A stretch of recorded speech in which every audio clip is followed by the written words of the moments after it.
I'm Michael Geissinger, the Northwest Outreach Specialist for the Nutrient and Pest Management Program. And I'm Chris Clark, your Northeast Region Outreach Specialist for the Nutrient and Pest Management Program. We have corn that's all in different stages, and we have a pretty moisture-rich environment this year. And some people are thinking about putting out fungicide applications, and they may be tempted to put out a micronutrient pack as well at the same time. What are some ways that a farmer could assess if it's needed or not? Yeah, definitely, Chris. It can be really tempting. You're going out on the field anyway, just to throw in some type of micronutrient application. Kind of seems to make sense, right? There's a few criteria you'll want to assess first to figure out if there's actually a micronutrient deficiency in the first place, though, to ensure that you'd be getting any amount of benefit from doing something like that. Those criteria are first having a soil test that shows you have a low micronutrient level.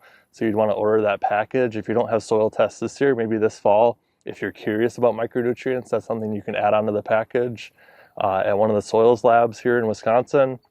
The second piece is you want to assess the crop demand for a micronutrient. And so corn is going to have different crop demands than a crop like alfalfa, for example. And then third and last, you want to confirm any micronutrient deficiencies through the use of a tissue test. And of course, following the protocol from labs on that too. And so those three things are kind of the factors going into identifying whether or not you even have a micronutrient deficiency in the first place. Yeah, so it's always good practice to make sure that they have their nitrogen, their phosphorus, their potassium, and their pH in place before they start looking at micronutrients. Definitely. So do we have any type of research out there related to how are crops responding to micronutrient applications? Yeah, so identifying micronutrient deficiencies seems to be one thing, and then actually doing something about that deficiency seems to be a whole different game altogether, right? And so there isn't a whole lot of evidence that we can correct micronutrient deficiencies in season in Wisconsin. I know that some people will try using foliar fertilizers and things like that. Yeah, there's definitely some merit to using those on some crops like cranberries or fruit crops and things like that.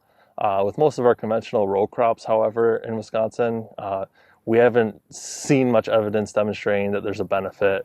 For example, there's been some work done in soybeans with foliar fertilizers that kind of has shown that there's not really much benefit. And so, of course, having a micronutrient deficiency is one thing, doing something about it is another thing, and getting any amount of yield or economic response from that is another thing. And so those are things we want to be considering.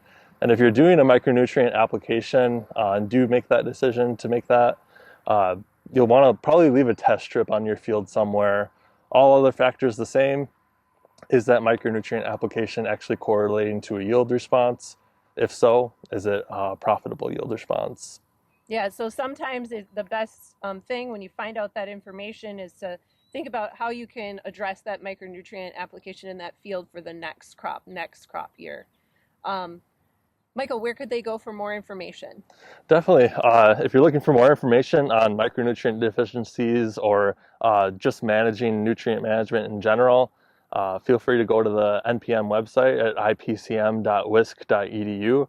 Contact the NPM specialists in your area or the regional educators serving your counties.